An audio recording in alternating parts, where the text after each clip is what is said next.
안녕하세요. 오늘 이 시간에는 어깨 관절 통증 및 질환에 대해서 알아보도록 하겠습니다. 저는 파주운정 인본병원 원장 정형외과 전문의 김상범입니다. 반갑습니다.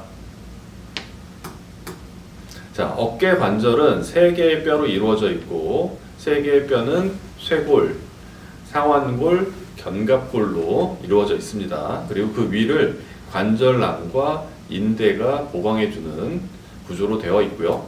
그 위를 또 어깨 힘줄, 4개의 어깨 힘줄, 회전근개라고 얘기하는 구조로 되어 있습니다.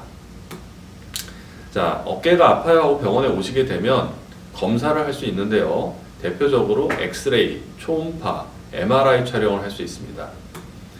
자, 엑스레이는 많이들 찍어 보셨겠지만 이러한 엑스레이 장치를 이용해서 사진을 찍어 보는 건데요. 주로 뼈의 형태와 모습을 관찰해 볼 수 있습니다. 지금 보이는 엑스레이는 모두 정상인 사람의 엑스레이라고 보시면 됩니다. 자, 그 이후에 때에 따라서는 초음파 내지는 MRI 촬영을 통해서 어깨 주변의 힘줄 상태나 염증의 상태를 확인해 볼 수 있습니다.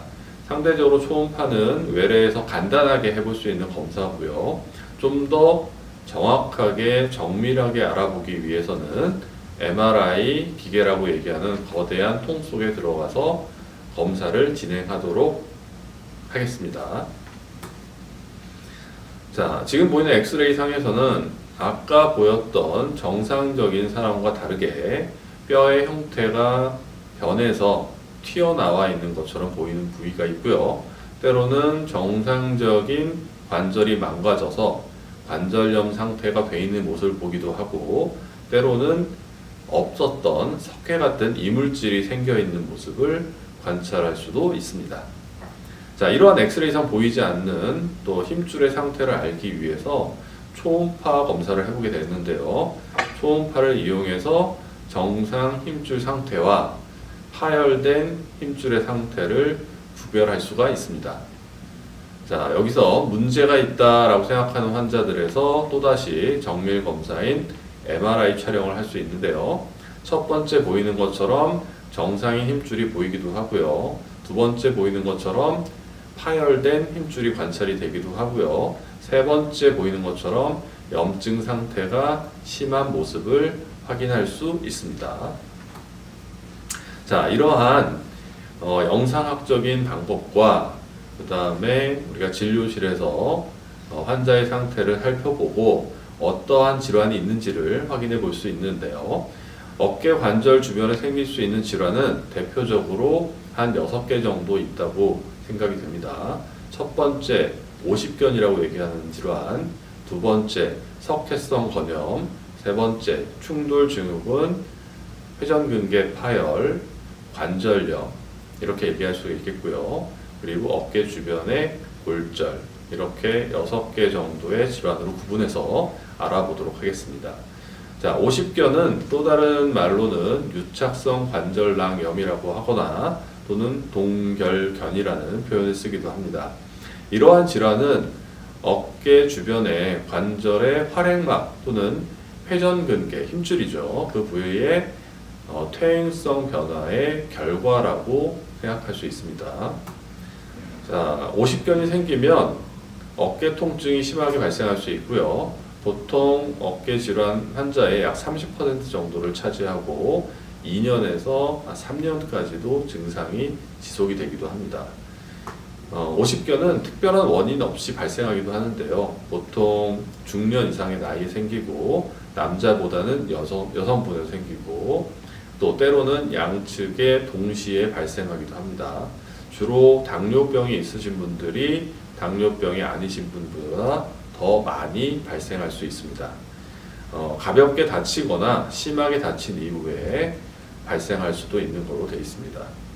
자, 오십견 환자는 상대적으로 진단은 내리긴 쉬운데 생각보다 치료는 오래 걸리는 경우들이 있습니다.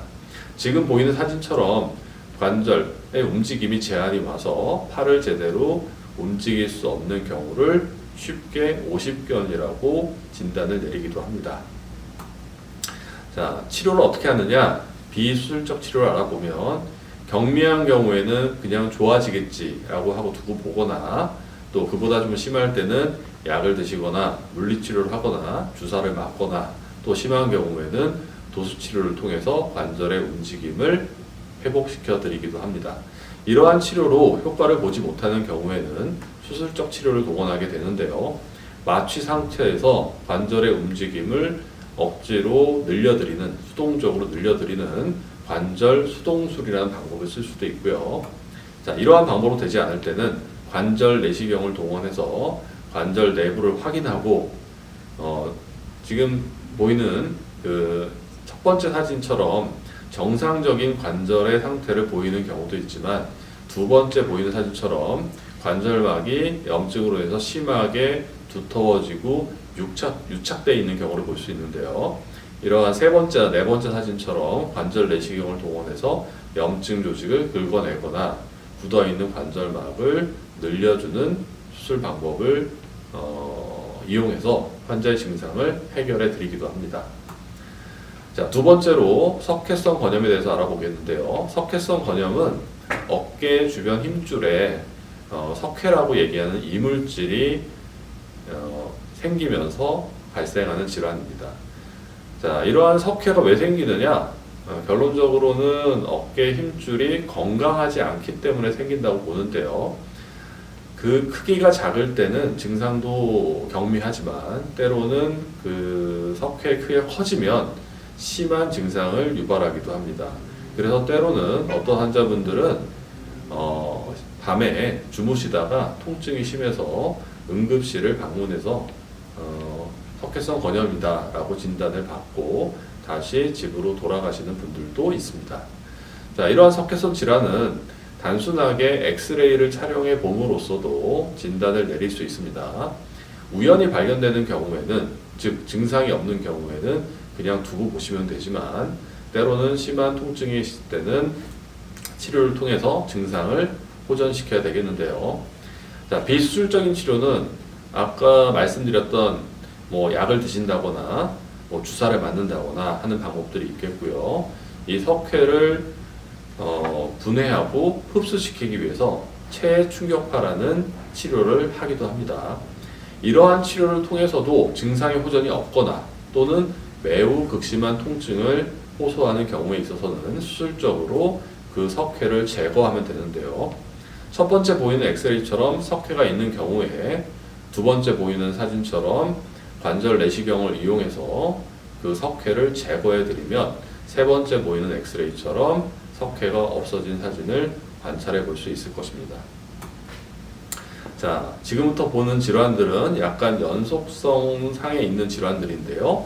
충돌 증후군이 심해지면 어깨 힘줄 파열, 회전근개 파열이 되고요. 회전근개 파열이 심해지면 결국 어깨 관절염 상태가 될 수 있습니다.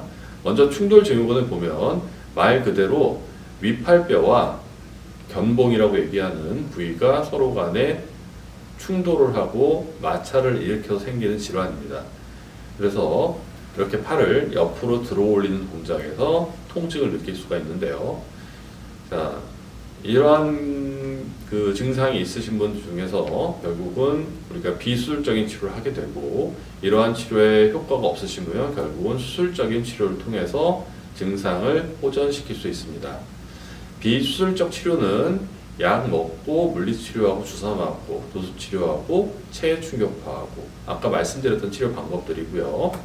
이러한 방법에 효과가 없으면 관절 내시경을 이용해서 변화가 된 그 뼈가 돌출되어 있다거나 아니면 인대가 두터워져 있다거나 힘줄이 변성되어 있는 지점들을 찾아내서 제거해주는 수술적 치료를 하게 됩니다. 자, 충돌 증후군 상태에서 그 질환이 좀 더 발전을 하면 어깨 힘줄이 틀어질 수 있는데요. 그래서 회전근개 파열, 어깨 힘줄 파열이라고 얘기하는 질환이 될 수 있습니다.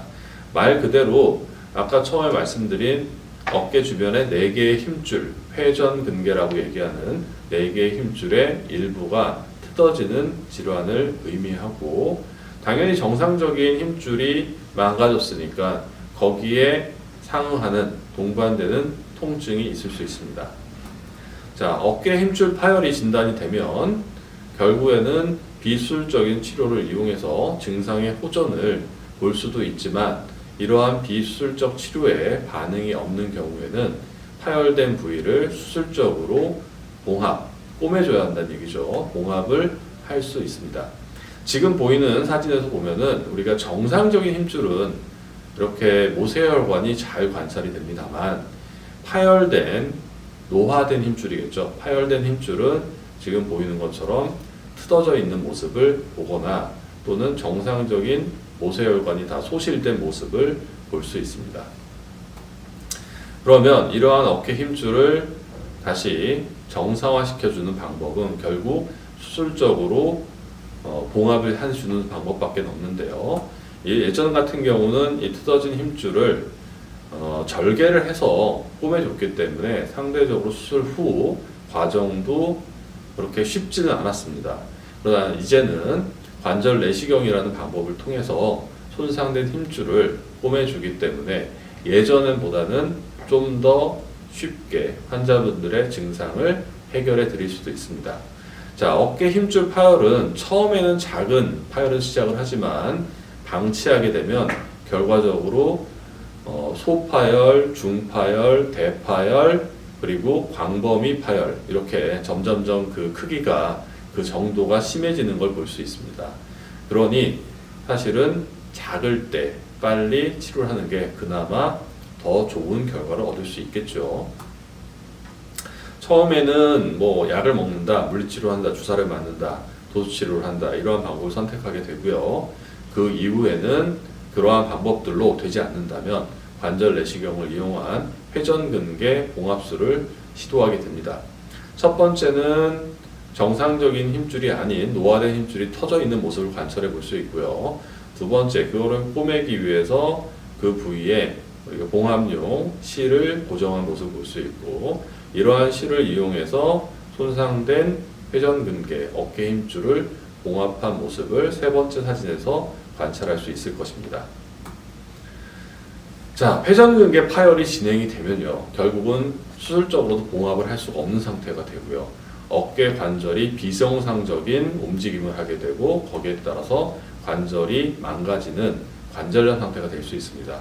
당연히 이러한 상태에서 병원에 오시는 분들도 있고 이러한 상태에서는 지금까지 말씀드린 관절 내시경적인 방법으로는 그 상태를 호전시킬 수가 없어서 관절염에 대한 수술을 진행하게 되는데요.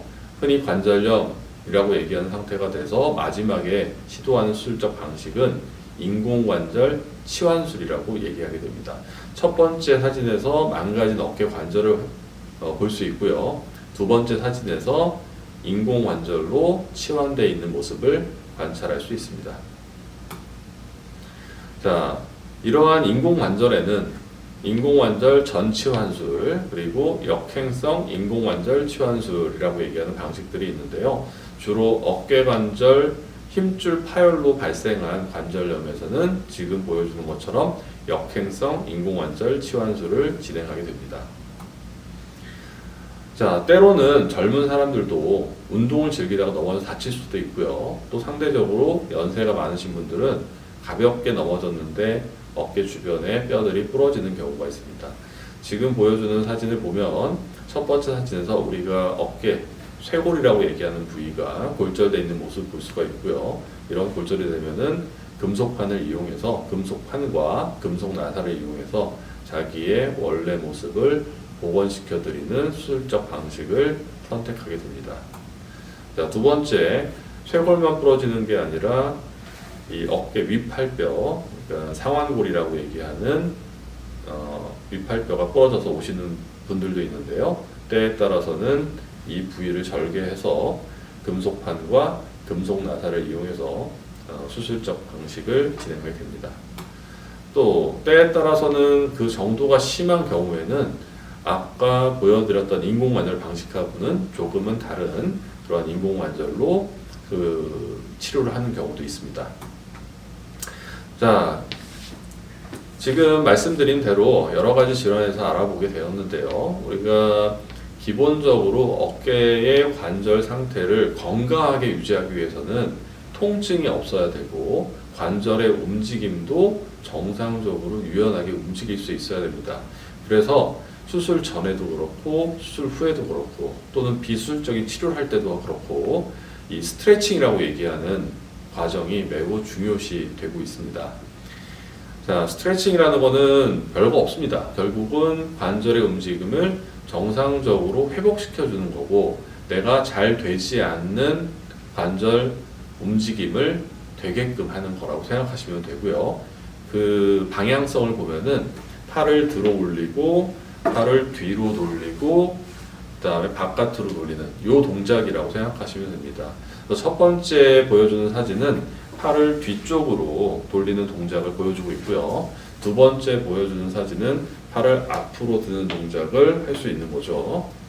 자, 다음 사진은 보면은 팔을 이렇게 이 상태에서 이렇게 바깥으로 이런 동작이 되겠죠. 이런 동작이 되는지를 보는 거고, 자, 네 번째 보이는 사진은 문고리를 잡고 몸을 틀어서 팔을 외회전시키는 그러한 동작을 보여주고 있습니다. 자, 이러한 동작들을 통해서 내가 부족한 운동 방향성을 증가시키는 거다라고 생각하시면 좀 더 이해가 수월하실 것 같습니다. 자, 지금까지 어깨의 어떤 해부학적인 구조와 그리고 어깨에 생길 수 있는 대표적인 질환에 대해서 알아보았습니다.